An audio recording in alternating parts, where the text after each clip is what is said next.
Nah, di sini kita sampaikan secara sepintas hadis-hadis yang lain sebelum masuk ke hadis yang kedua. Kita sebutkan dulu hadis yang pertama, ya, secara singkat begitu isinya, ya, secara makna. Kita lihat hadis yang pertama itu berbicara tentang bentuk-bentuk sedekah untuk sendi. Ya, memang jumlahnya 360 buah. Di situ disebutkan bahwa bentuk-bentuk sedekah itu berupa tasbih, tahmid, tahlil, takbir, amar ma'ruf dan nahi mungkar. Ya, ini persis seperti yang barusan kita baca. Kemudian ini masuk kepada makna apa tadi? Al kalimatut thayyibah. Bahkan amar ma'ruf dan nahi mungkar pun masuk ke, bisa jadi masuk ke al kalimatut thayyibah, dan itu dianggap sebagai apa? Sebagai sedekah. Lah kemudian sedekah kepada sendi yang jumlahnya 360 buah ini itu bisa dilakukan satu persatu dengan mengucap tasbih dan seterusnya ini. Tetapi kalau ingin kita singkat, ingin kita ringkas, itu bisa diganti dengan sholat duha 2 rakaat. Makanya ini sangat dianjurkan dalam Islam, dianjurkan oleh Rasulullah Sallallahu Alaihi Wasallam, sebisa mungkin jangan ditinggal, yaitu apa? Sholat duha. Ya, inilah yang akhirnya dengan izin Allah membuat hidup kita di hari itu minimal, ya, penuh dengan keberkahan. Dan berkah itu tidak hanya terkait dengan materi, tapi juga terkait dengan apa? Dengan ketenangan hati, ketenangan ketika bekerja, ketenangan ketika apa? Mengajak kepada yang ma'ruf begitu, ketenangan ketika bergaul dengan orang, ya, dan seterusnya.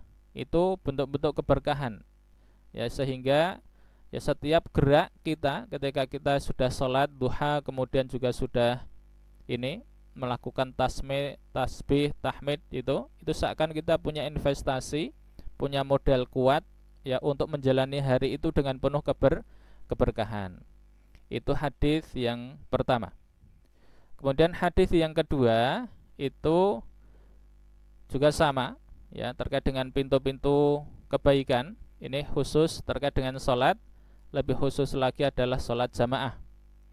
Jadi bagi umat Islam, seorang muslim yang setiap hari pergi ke masjid untuk sholat berjamaah, nah, setiap dia pergi untuk sholat jamaah ke masjid, ya, itu Allah menyediakan yang namanya nuzul, ya, bagi dia, tentunya di surga, ya, bahkan juga di dunia begitu. Nuzul ini diartikan, ya, dalam syarahnya adalah apa? Hidangan atau makanan yang biasa disuguhkan kepada tamu begitu. Jadi memang ya dimuliakan. Ini adalah pengibaratan bahwa orang yang apa? Terbiasa sholat jamaah ke masjid itu akan dimuliakan oleh Allah Subhanahu wa taala. Ya, dimuliakan mirip dengan para tamu begitu. Karena tamu itu kan raja, sehingga wajib dimuliakan, ya. Kalau dalam muamalah tentunya ya tetap ada batas-batas tertentu, dan itu sudah diatur dalam agama kita. Ya, selanjutnya hadis yang kelima.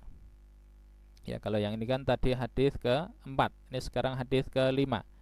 Ini masuk mirip dengan yang tadi yang kita lihat. Yakni apa? Bentuk sedekah berupa menyingkirkan pohon yang menghalangi jalan. Ya, tu'dzil muslimin. Jadi pohon, entah dahannya atau pohonnya langsung semua itu apa? Jatuh, tumbang, ya, roboh, menghalangi jalan begitu. Ya, punggung jalan, sehingga orang mau lewat itu tidak bisa. Ya.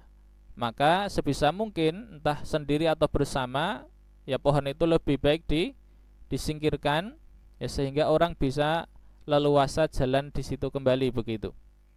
Lah, di dalam surga, ya, ini diceritakan oleh Nabi Shallallahu Alaihi Wasallam ketika Mi'raj, ya, beliau melihat ada orang yang menceritakan apa? Bebas, orang ini bebas jalan-jalan di surga, begitu. Ya, dia bebas jalan-jalan di surga. Lah ini ternyata sebabnya ya dengan izin Allah itu adalah salah satunya adalah dengan asbab ini, ya, menyingkirkan pohon yang menghalangi jalan sehingga orang mukmin itu mau ibadah, mau silaturahim dan seterusnya itu sulit, begitu. Itu kemudian ya singkat saja hadis ke-6, ya. Ini berisi tentang amalan berupa menyempurnakan wudhu, kemudian pergi Jumatan, ya, untuk sholat Jumat ke majelis Jumat. Setelah itu ketika imam naik mimbar berkhutbah, maka dia menyimak dengan baik khutbah tersebut. Maka fadilahnya adalah dosa yang dilakukan oleh orang tadi, tentunya ini dosa kecil, ya, yang dilakukan oleh orang yang melakukan tadi, yaitu dosa antara Jumat, ya, 2 Jumat, ya, Jumat yang sekarang dan Jumat sebelumnya, plus ya ditambah 3 hari itu diampuni. Jadi ini luar biasa, ya, sangat luar biasa. Jadi dengan amalan yang ringan, amalan yang sederhana, tetapi ampunan dari Allah itu diberikan, begitu. Ya. Jadi khusus bagi yang laki-laki, ya, Ustadz menganjurkan pada diri kami pribadi dan antum semuanya untuk jangan sampai berleha-leha, ya, bersantai-santai ketika sholat, mau pergi sholat Jumat, ya, menunggu adzan, begitu. Ya, kita perbaiki diri bersama-sama. Ya, kemudian hadis yang ke-7, ya, isinya tentang apa? Isinya tentang menyempurnakan wudhu di cuaca yang dingin sekali. Istilah dalam hadis itu adalah al-makarih, ya, hal-hal yang tidak disukai, yang dibenci. Ini kalau di syarahnya dianggap atau diartikan sebagai apa? Cuaca yang dingin sekali. Jadi orang kalau berada dalam kondisi yang dingin, ya, cuaca yang dingin itu sulit, ya, aras-arasan kalau bahasa Jawanya, untuk apa? Untuk berwudu. Lah orang kok ternyata dengan kondisi seperti itu masih mau wudu dengan sempurna, maka dia punya fadilah atau insyaallah dapat fadilah ini. Nanti kita lihat, ya, kita baca. Itu pertama. Kemudian banyaknya langkah ke masjid. Jadi orang setiap langkahnya itu dihitung oleh Allah Subhanahu wa taala, dinilai. Kemudian yang ketiga, berdiam diri di masjid untuk menunggu sholat berikutnya. Ini ya disebut sebagai ribat. Ya, ribat itu maksudnya adalah mengekang diri dalam ketaatan. Jadi tidak mau keluar dari ketaatan itu namanya ribat. Cuman dalam makna yang lain ribat ini juga berarti apa? Menjaga, ya, dalam rangka berjihad, ya, khususnya menjaga apa? Menjaga perbatasan, begitu. Itulah orang yang melakukan 3 hal ini, ya, menyempurnakan wudhu di cuaca yang dingin sekali, banyaknya langkah ke masjid, ya, melangkahkan kaki ke masjid, kemudian berdiam diri di masjid untuk menunggu sholat berikutnya. Ini akan mendapatkan fadilah dengan izin Allah berupa apa? Dosanya diampuni, kemudian juga derajatnya diangkat.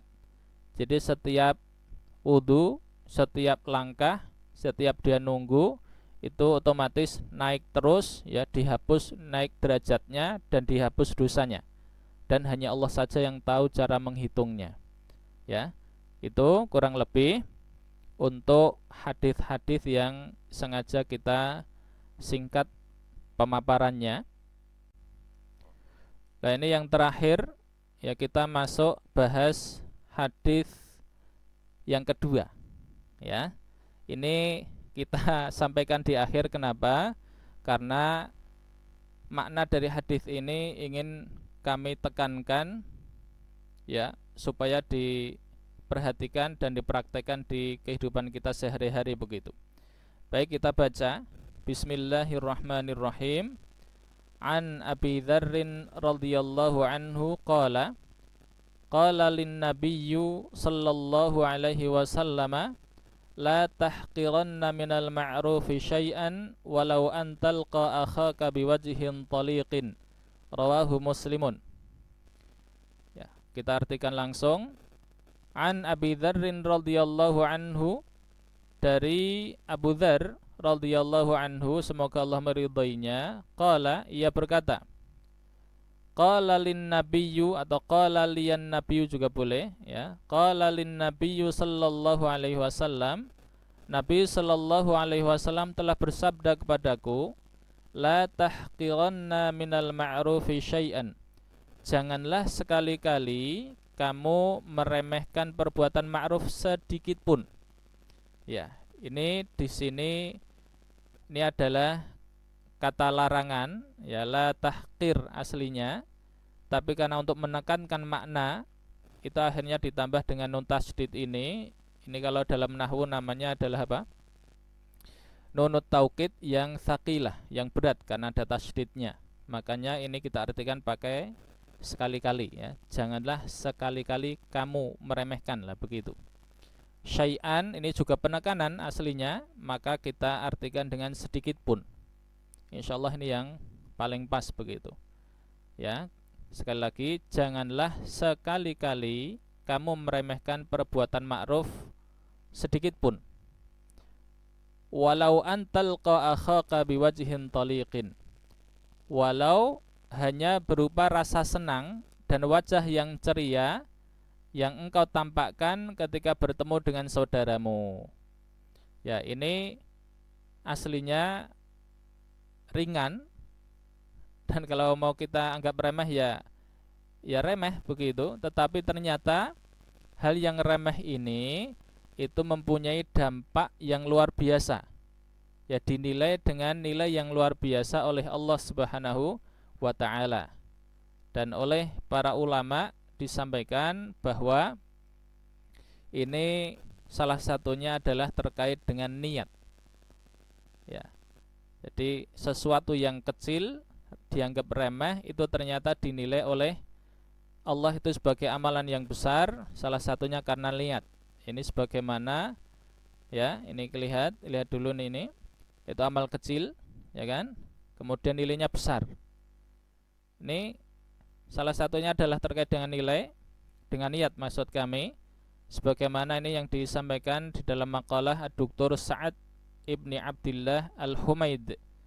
Ya, dalam makalah itu beliau menukil pernyataan dari Abdullah bin Mubarak ya, ketika bicara tentang betapa amalan yang kecil itu bisa jadi nilainya besar di hadapan Allah karena ada niat yang tulus karena Allah Subhanahu wa ta'ala.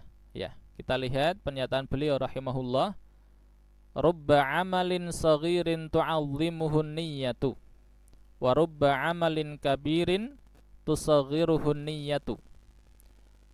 Berapa banyak sebuah amalan yang kecil ternyata itu menjadi besar karena niatnya, tu'azzimuhun niyyah. Dan sebaliknya, wa rubba amalin kabirin, berapa banyak amalan yang tampak besar, tusaghiruhun niyyah, maka dia dianggap remeh oleh Allah karena niatnya. Ya, ini berkebalikan. Ya, kalau ini niatnya tulus, ini sebaliknya begitu. Ya, ini diambil dari kitab Jami'ul Ulum wal Hikam, kemudian juga dari Syiar A'lam An-Nubala. Itu salah satu sebabnya ya, kenapa amal kecil kok bisa dinilai menjadi besar. Dan sebab yang lainnya ini oleh Dr. Sa'ad juga disebutkan, diantaranya adalah au li'anna dzalika ghayatu ma yastati'uhul 'amilu. Sebab yang kedua adalah karena memang yang dilakukan itu adalah semaksimal kemampuan si pelaku. Meskipun mungkin menurut orang lain itu sangat mudah, tetapi ternyata bagi orang yang melakukan ini, orang yang mengamalkan tadi itu ternyata amalan ini udah paling pol yang bisa dia lakukan. Maka itu menjadi besar ya. Itu mirip dengan umpamanya ada orang punya uang 1.000 ya, dia bisa umpamanya ini ya, makan itu cukup dengan 500, maka sisanya dia infakkan semua. Lah itu insya Allah termasuk di sini. Ya, insya Allah termasuk di sini.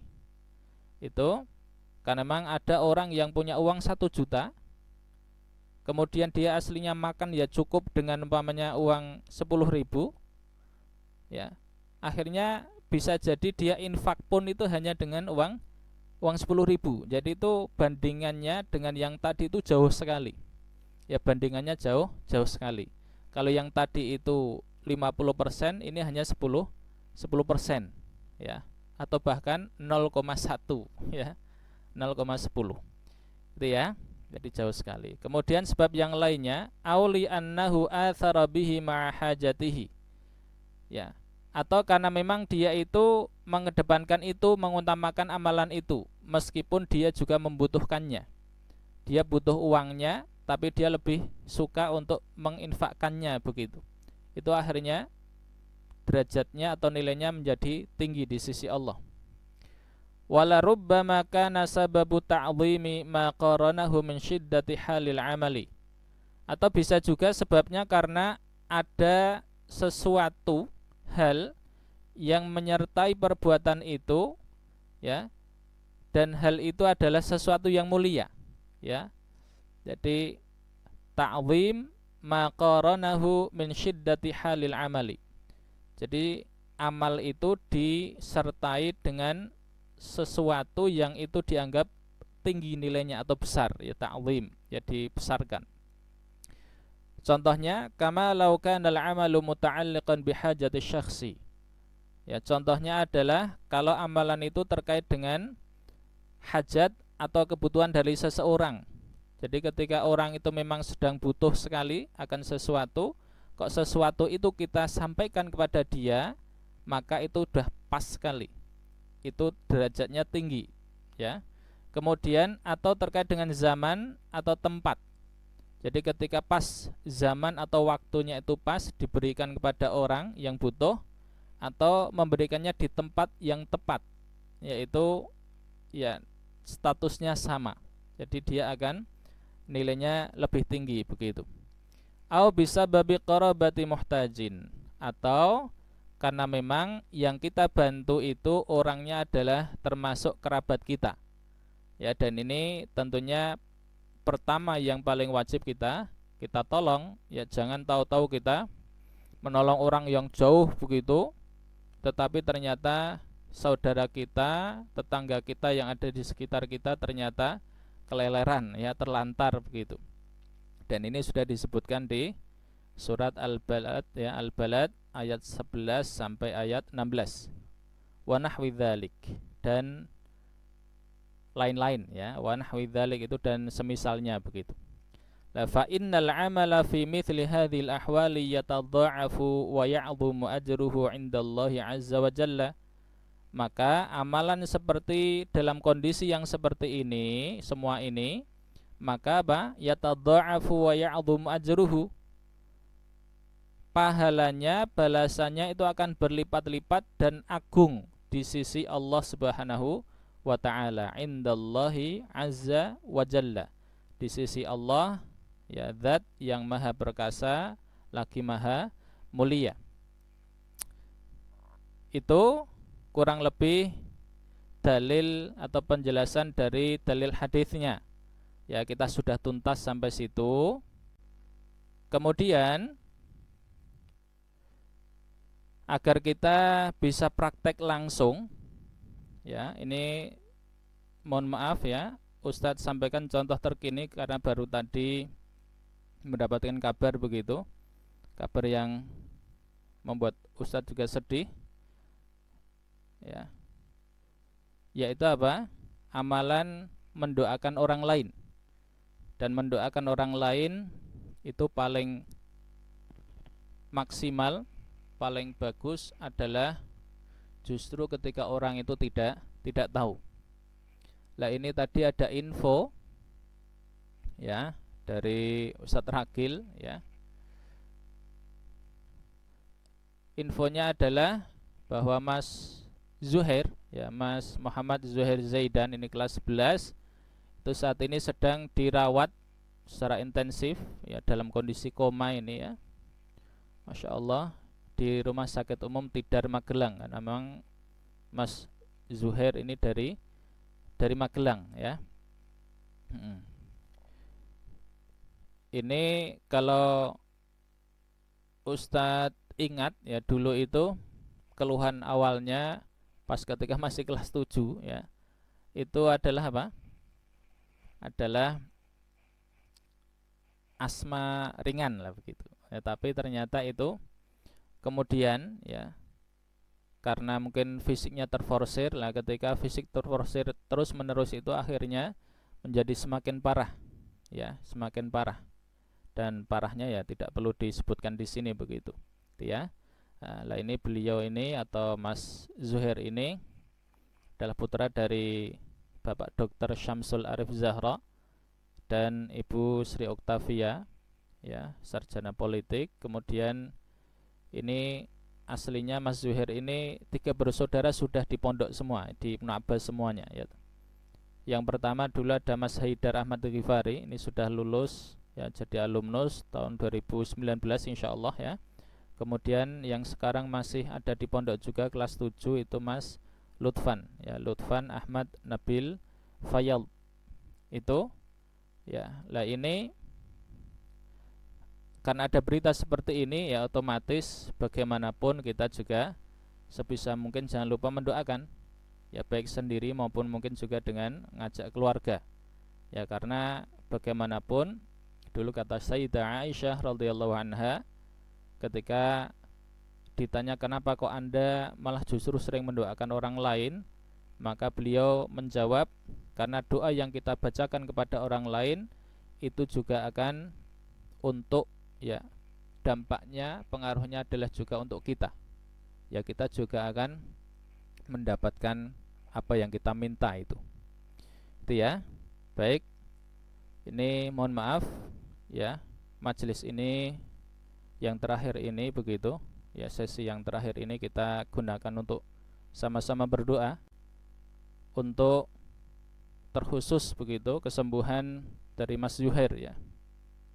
Mudah-mudahan beliau diberi kekuatan ya, dan penyakitnya ini menjadi sebab penggugur dosa dari Mas Zuhair, dan mudah-mudahan penyakitnya segera diangkat hingga sehat pulih ya, seperti sedia kala. Kemudian keluarganya juga diberi segala kemampuan apapun itu yang dibutuhkan berupa materi, kesabaran, ketabahan dan seterusnya ya.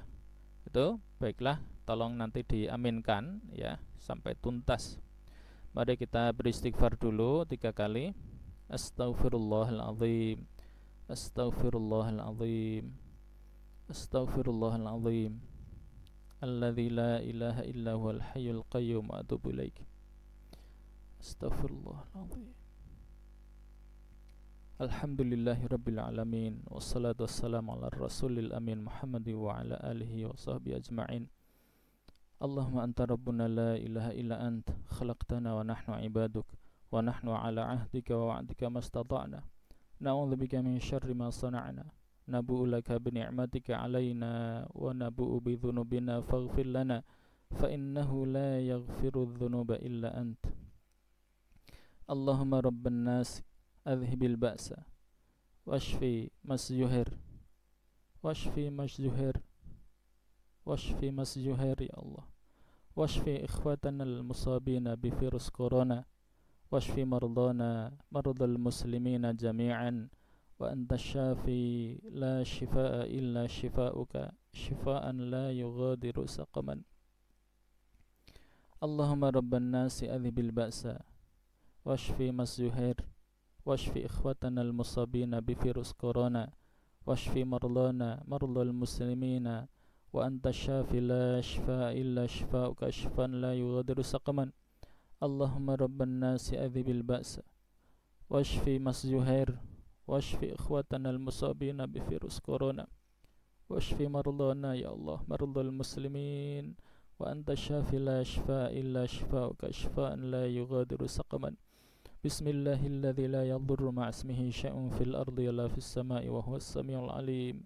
Bismillahilladzi la yadurru ma'a ismihi syai'un fil ardi wala fis sama'i wa huwas samiul alim. Bismillahilladzi la yadurru ma'a ismihi syai'un fil ardi wala fis sama'i wa huwas samiul alim. Allahumma ya Fattah, Allahumma ya Fattah, ya Fattah, iftah lana abwaaba rahmatik. Allahumma ya Fattah, ya Fattah, ya Fattah, iftah lana abwaaba maghfiratik. Allahumma ya Fattah, iftah lana abwaaba afiyatik ya Allah. Allahumma ya Fattah, iftah lana abwaaba ni'amik. Allahumma ya Fattah, iftah lana abwaaba rizqik. Allahumma ya Fattah, iftah lana abwaaba barakatik. Ya Rahman ya Rahim, Ya Rahman ya Rahim, irhamna. Ya Rahman ya Rahim, Ya Arhamar Rahimin, irhamna, irhamna ya Allah, birahmatika allati wasi'at kulla syai'. Irhamna ya Rahman ya Rahim, birahmatika allati la tanqati'u abadan. Rabbana atina fid dunya hasanah wa fil akhirati hasanah wa qina adzaban nar. Wa sallallahu ala sayyidina wa habibina wa maulana wa qaidina wa muallimina wa murabbina wa syafi'ina wa qurrati a'yunina Muhammadin wa ala alihi wa sahbihi ajma'in. Subhana rabbika rabbil izzati amma yasifun wa salamun alal mursalin walhamdulillahi rabbil alamin. Ala hadhihi niyyah as-salihah. Al-Fatihah. A'udzu billahi minasy syaithanir rajim. Bismillahirrahmanirrahim. Alhamdulillahi rabbil alamin arrahmanir rahim maliki yaumiddin. Iyyaka na'budu wa iyyaka nasta'in ihdinas siratal mustaqim siratal ladzina an'amta 'alaihim ghairil maghdubi 'alaihim waladdallin. Amin. Baik, terima kasih atas doanya. Mudah-mudahan apa yang kita harapkan diijabai oleh Allah Subhanahu wa taala. Kemudian terakhir ya, mohon maaf karena berpanjang kalam, kita tutup majelis ini, mudah-mudahan berkah ya. Allahumma iyyaka na'budu wa iyyaka nasta'in fahdina siratal mustaqim. Jaga hati ya, saling mendoakan, jangan lupa juga mendoakan pondok. Subhanakallahumma bihamdik asyhadu an la ilaha illa ant astaghfiruka wa atubu ilaik. Wa akhiran naqulu lakum assalamualaikum warahmatullahi wabarakatuh.